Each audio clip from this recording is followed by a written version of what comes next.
Bonjour, j'espère que vous êtes en bonne santé. Donc aujourd'hui, on va entamer un nouveau cours. Donc c'est la géométrie de l'outil de coupe. Donc généralité. Donc la partie active d'un outil est constituée d'une arête de coupe qui est en rouge. C'est l'intersection de la face de coupe à gamma et la face de dépouille à alpha. Et aussi, on a une face de dépouille secondaire. Donc pour A gamma, donc c'est la face sur laquelle glissera le coupeau. Pour A alpha, c'est la face devant laquelle passe la surface qui vient d'être usinée, donc c'est celle-ci. Et pour l'arête de coupe principale, donc c'est l'intersection entre ces deux faces, soit la face de coupe et la face de dépouille. Maintenant, on va déterminer le sens de l'outil. Ce sens-là, il est défini par la position de l'arête de coupe S, en considérant l'outil tenu en main verticalement et le bec en bas. Donc on a un outil à plaquette qui est à gauche. L, ça veut dire left en anglais. On a un outil à plaquette carbure à droite. R, ça veut dire right. Et on a un outil à plaquette carbure neutre. La détermination du sens de l'outil est définie par la position de l'arête de coupe S. D'accord? Soit en tenant en main verticalement l'outil et le bec en bas. Donc maintenant, on va passer vers les plans de l'outil. Donc on va commencer par le plan PR. Donc c'est le plan de référence. Donc c'est un plan perpendiculaire au vecteur VC qui est là. Donc c'est la vitesse de coupe. Et passant par le point considéré qui est M. D'accord? Voilà. Donc il y a un autre plan qui est le plan de base. Donc le plan de base, donc c'est la surface d'appui de l'outil. On passe maintenant au plan de travail conventionnel ou bien au plan conventionnel de travail. Donc c'est le plan perpendiculaire au plan de référence PR, donc qui contient le vecteur VF et passons par le point considéré M. Donc PF, c'est un plan qui est perpendiculaire à PR, qui contient le vecteur VF, la vitesse d'avance, et passons par le point M. Pour le plan PS, c'est le plan d'arête, donc c'est un plan qui est perpendiculaire au plan de référence PR, qui contient la tangente à l'arête de coupe, qui est en rouge ici, au point considéré M. Donc là, c'est un plan PS, c'est un plan qui est perpendiculaire à PR et qui contient la tangente à l'arête de coupe S, et passons par le point M. Passons maintenant au plan orthogonal PO. Donc le plan orthogonal PO, c'est un plan qui est perpendiculaire à PR et au plan d'arête PS, passons par le point PM. Donc il sera là. PO, c'est un plan qui est perpendiculaire à PR et à PS. Qui dit perpendiculaire à PS, automatiquement ça veut dire que c'est perpendiculaire à la tangente à l'arête de coupe. Donc voilà un repérage des plans de l'outil. Donc là on a dit le plan de base, c'est la surface d'appui de l'outil. Donc il faut déterminer tout d'abord les points de l'arête de coupe, le vecteur supposé de sens de coupe et le vecteur supposé de sens d'avance. Donc soit VC et VF. Après il faut déterminer le plan de référence, le plan de travail conventionnel et le plan d'arête de l'outil. Donc il existe d'autres plans. Donc il y a le plan normal. Donc c'est un plan qui est perpendiculaire à l'arête de coupe S au point M.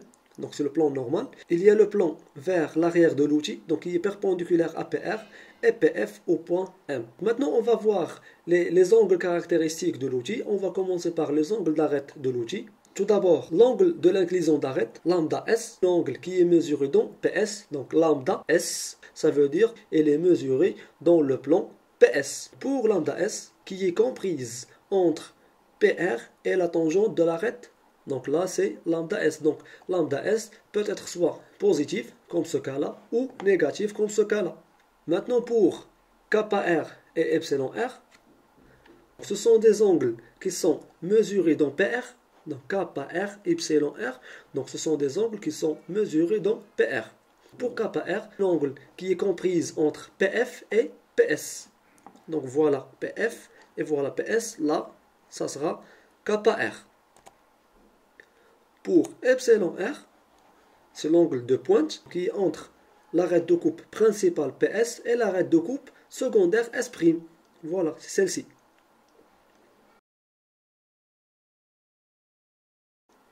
Maintenant pour les angles de face de l'outil, Donc on a alpha, bêta, gamma. Donc on va commencer par alpha O, qui est mesuré dans le plan orthogonal PO. Alpha O, c'est une ongle qui est mesurée dans le plan orthogonal PO. Donc il est comprise entre PS et A alpha. Pour bêta O, qui est mesuré toujours dans PO, bêta O, donc c'est l'angle de taille orthogonale, donc il est comprise entre A alpha et A gamma. A alpha et A gamma. Pour gamma O, c'est l'angle de coupe orthogonale, mesuré toujours dans PO, qui est comprise entre PR et A gamma. Voilà PR et A gamma. Donc la somme de ces trois angles, alpha plus bêta plus gamma, égale à 90. Donc voilà une chronologie de la recherche. Donc dans un premier temps, vous allez déterminer les constantes de coupe, donc soit le vecteur VC, le vecteur VF, l'arête tranchante principale ou bien l'arête de coupe S et le point considéré de l'arête tranchante M. Dans un deuxième temps, vous allez déterminer PR, PF, PS et PO. Dans un troisième temps, vous allez déterminer lambda S et kappa R et epsilon R. Et enfin, vous allez déterminer alpha O, bêta O et gamma O. On a ici une fraise de taille en acier rapide supérieur. Donc tout d'abord, on va commencer par la détermination du plan PR, le plan de référence. Donc c'est un plan qui est parallèle à PB et qui est perpendiculaire à VC et passe par le point considéré, soit M ou bien A. Donc pour les outils rotatifs, PR passe par l'axe de rotation. Voilà. Ensuite, on va déterminer PF qui est perpendiculaire à PR et contient VF, donc il sera là.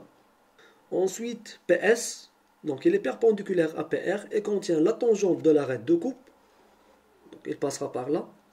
Ensuite, PO, donc c'est un plan qui est perpendiculaire à PR et perpendiculaire à PS, donc il sera là. Maintenant, on va déterminer les angles, donc on va commencer par alpha, alpha O. Donc alpha O, il est comprise entre PS et A alpha, la phase de dépouille. Donc il est comprise entre PS et A alpha. Donc il sera là.